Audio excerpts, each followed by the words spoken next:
I woke up this morning and realized that it has been a year since the first time I applied to be a Peace Corps volunteer.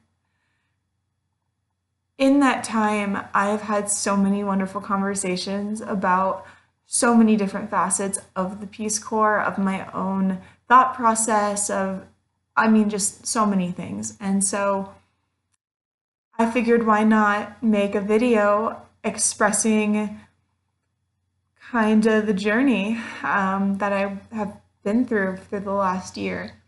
I first decided I wanted to pursue this as a senior in high school. I really don't know what drove me to the Peace Corps. All I know is that once I started doing research on it and a bunch of other similar programs, the Peace Corps always stuck out to me. It was always the one that I found myself drawn to. So knowing that that was the program, I researched what I needed to do to get in. Who was I up against? How many applicants did they take? What were the kinds of things that, as a journalism student, I could then pursue with the Peace Corps? Now, some very quick facts about this process is you don't have to be a certain major. It definitely helps if you graduate in a major that is correlated to some of the activities of the Peace Corps. However, I was a journalism student. I didn't change that because of the Peace Corps. What I did instead, and what is expected of you, is that you volunteer time. So I kind of told myself what would be something that the Peace Corps does that I would be genuinely interested in doing, and how do I pursue that so that way I get in. And for me, that was teaching English as a second language. And I can find a program in my college town that will let me volunteer, wow, so many hours. So that way I might have a chance. And that's all I wanted. I just wanted to give myself a chance of getting in, because when you decide on something, when I decide on something, I do what's in my power to attain it. And so for the Peace Corps, that meant just volunteering my time as much as possible. I didn't even want to just hit their recommendations. I wanted to be someone that they couldn't say no to.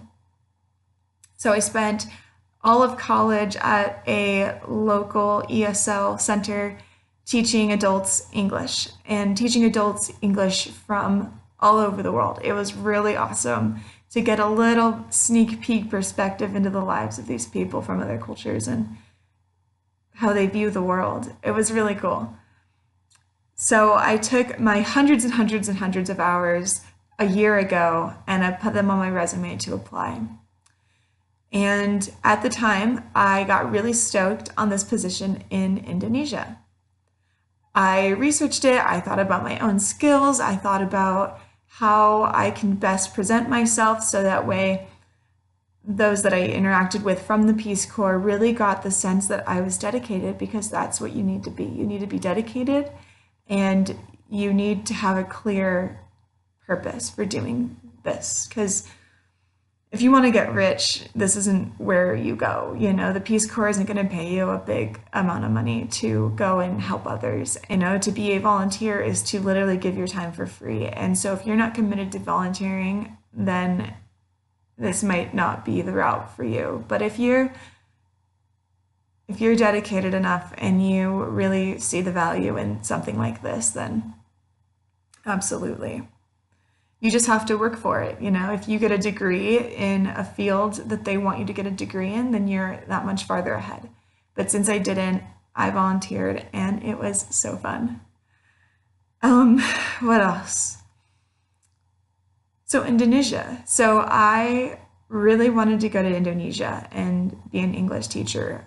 And I believe that was the position, because you'll find as you kind of look through all of this that there are just a bunch of different, you've got your sector and then you've got your needs in the sector. And so you've got health and then the needs, and then you've got, community development and then the needs of the community development. And that goes for all of the different areas that the Peace Corps works with in these different countries. So I said I could be a teacher. Totally, 100%. And when I applied to Indonesia, I really truly thought, I've got the golden ticket. Like, I found a program that fits me perfectly. And, I know myself better than the Peace Corps knows me. But, that's the point, is that you got to prove yourself. So I applied and was denied. I don't know why I was denied, and they don't always tell you. So that's okay though. I um, was subsequently offered a was it ESL? I believe it was another ESL position, but in Ethiopia. That got me really jazzed. I was like, okay, so at least I have some basis of qualification to do this. I had to deny that offer because I had another thing in the works, and they said, no problem, if you would like, you can reapply. And I thought about it. I said to myself, do I want to pursue this more? It's kind of defeating to be rejected from something that you feel very qualified for. But I knew I wanted it, so I reapplied. But instead of attempting to tell the Peace Corps where I thought I fit in, I decided to let them tell me where they thought I would fit in. And so there are two options for application. You can say, this is where I think I can be of most help, or you can say, you tell me. So I went with the other option this round and got placed for English as a second language in Ukraine. I thought, wow, Ukraine, that's it's different. Not really what I was expecting. I have a dietary issue that I just, from my very brief knowledge of Ukraine at the time, said to myself, there's no way I qualify for this position given my restriction. And they were like, nope, it's all good. And I was like, okay, well, Ukraine's cool. And I spoke to a lot of former Ukraine volunteers, specifically those who were there in 2014, and got a lot of reassurance. So while my family wasn't super stoked about Ukraine, I was starting to get pretty stoked on it. This is something that I wanted for 5 years, and it finally came through. And I was so happy to stop being rejected anymore and just have what I thought was a place within the Peace Corps. I knew I was going to graduate school early, and that I could start saving a bit of money before I left to help pay my student loans. And then about 2 or 3 months before leaving, they reached out to me and said that I was disqualified from going to Ukraine due to my dietary restriction. And so that was super disheartening. That was a really upsetting day. And I didn't know what to do with myself. I just went into panic mode. I had flights booked. I had, things set. I had a plan for the next couple months, and should it all go smoothly, it was going to be great, and I would have been in Ukraine right now. But it's not perfect, and nothing necessarily comes easy, even if you work really hard at it. So I was freaking out.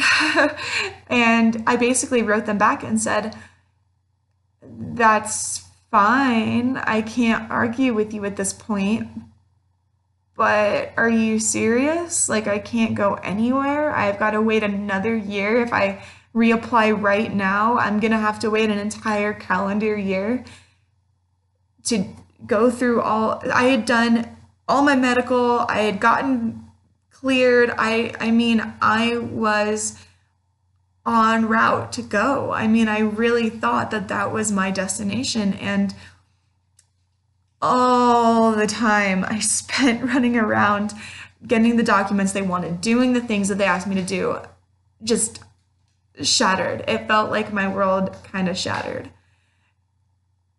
until I got the response that they were going to work really hard to try and place me somewhere else.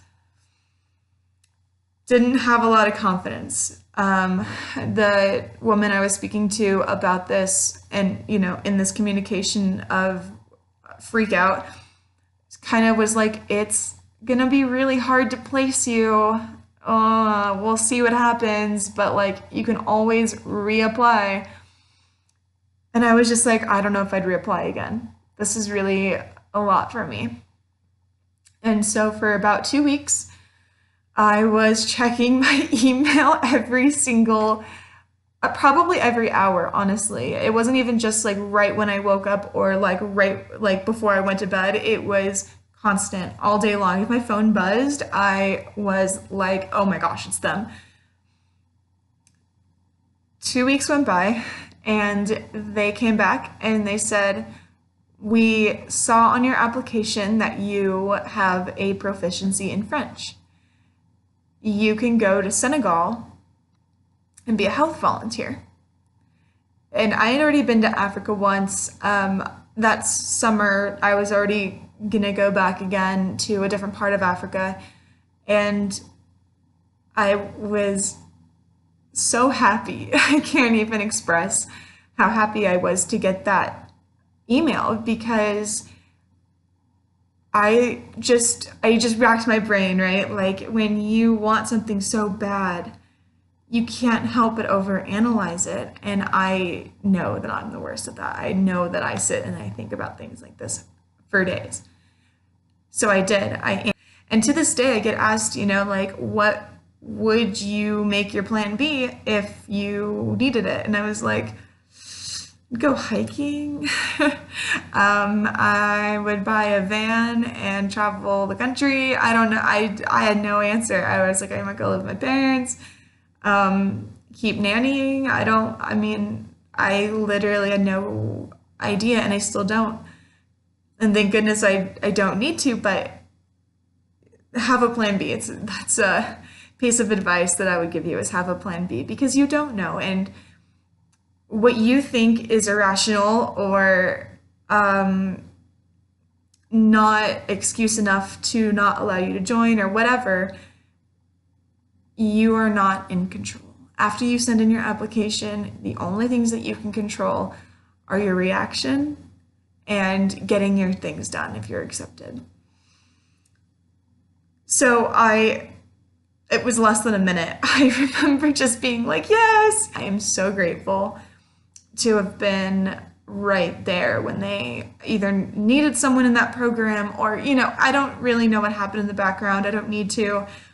All I knew is that I was in. And for this time, it was real. And I had a couple other medical things that I needed to get done, but I was legally cleared and I could start doing my transportation process. And there's always different processes when you join the Peace Corps, but they're not too bad. Now that that's kind of my story, I offer some advice. My first piece of advice is to absolutely know yourself. Can you handle 2.5 years? Because that's another thing that they might not share with you is that it's 2 years in a village or a town, wherever they place you within your country is your 2 years. Prior to your 2 years, though, you're going to serve as a trainee in the capital of your country or, near it. And you will be there for 3 to 5 months. I recently found out that my stay will be 3 months. Know yourself, know whether or not you can handle it, and take all your experience and your friends' experiences and your grandparents and your parents and your aunts, uncles, anyone that you know who has done something even remotely similar. Pick their brain about it, get their opinion, because at the end of the day, it comes down to who you are mentally and sometimes spiritually or, whatever other factors, but it's very mental. It's a very mental process. It definitely messed with my head a lot when I was going through it.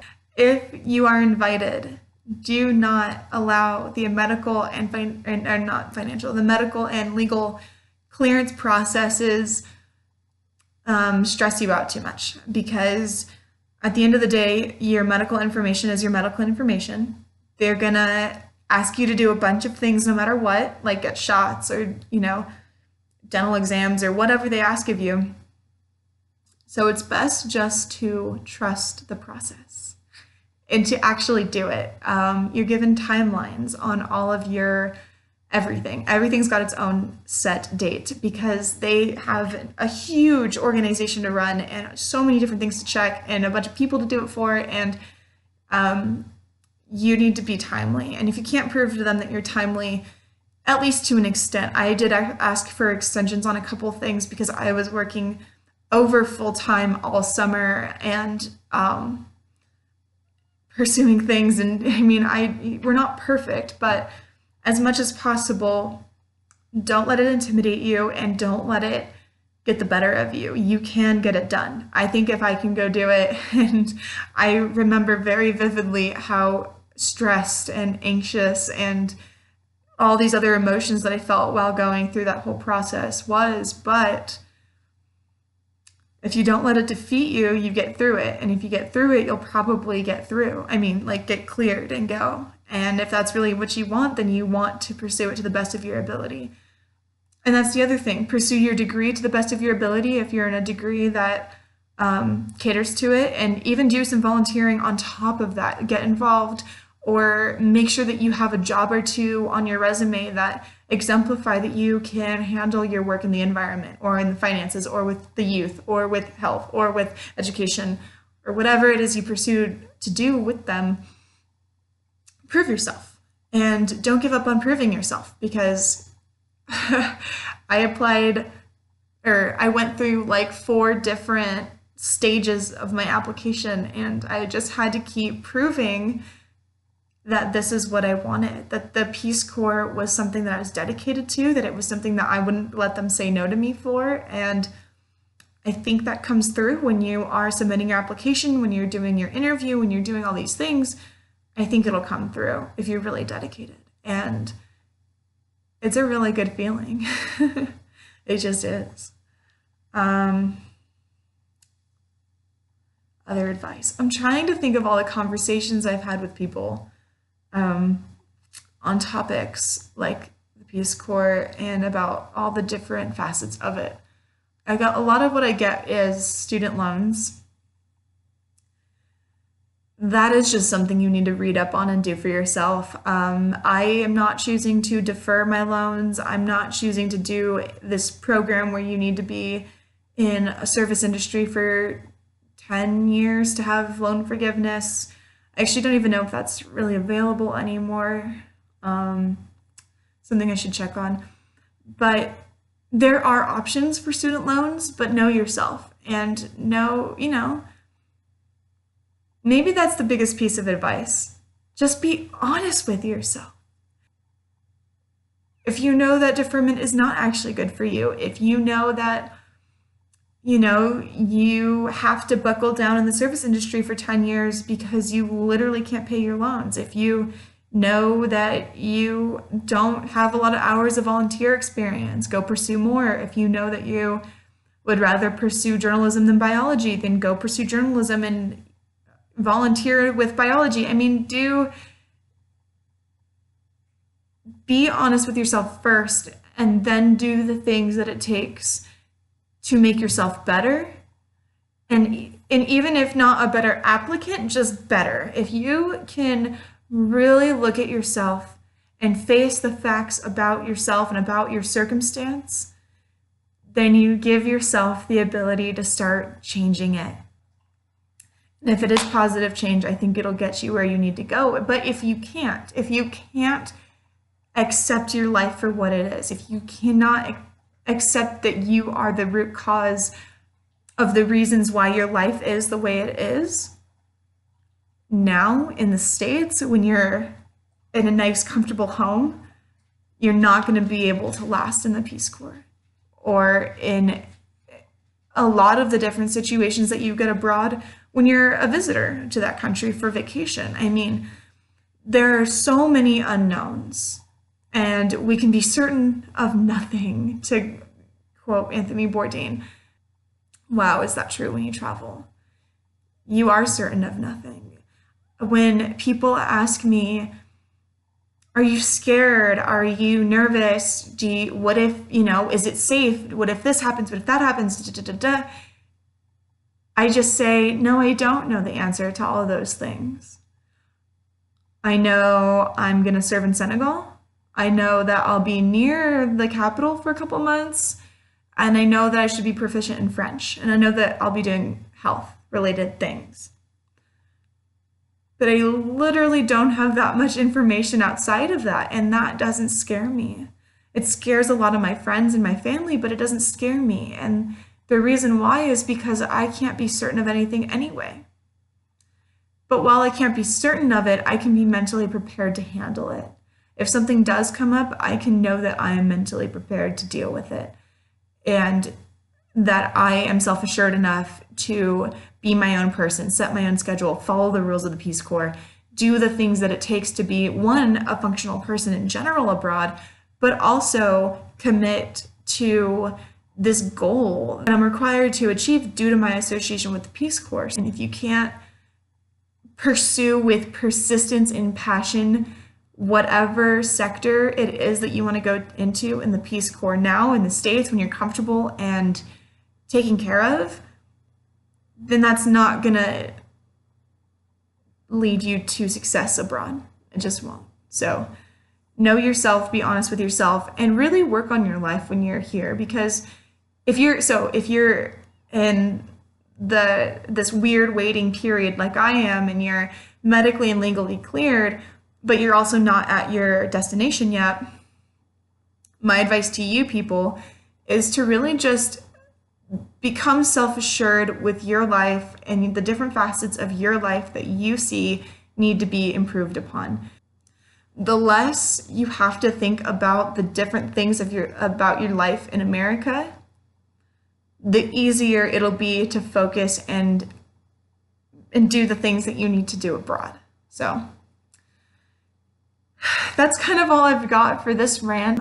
There are so many topics that I didn't cover, but that are probably very important. And so no question is stupid. I want this to be a place of love and acceptance and of just knowledge. I just want to share knowledge. And so if you are a seeker of knowledge and you have a question for me, feel free, please, please, please leave a comment or email me or something. And I'll either directly write you back or address a bunch of the same stuff in another video, maybe closer to when I'm about to leave, and I can share more of my thoughts on packing and getting ready to actually go. So with that, I hope that was helpful. And I'll see you next video.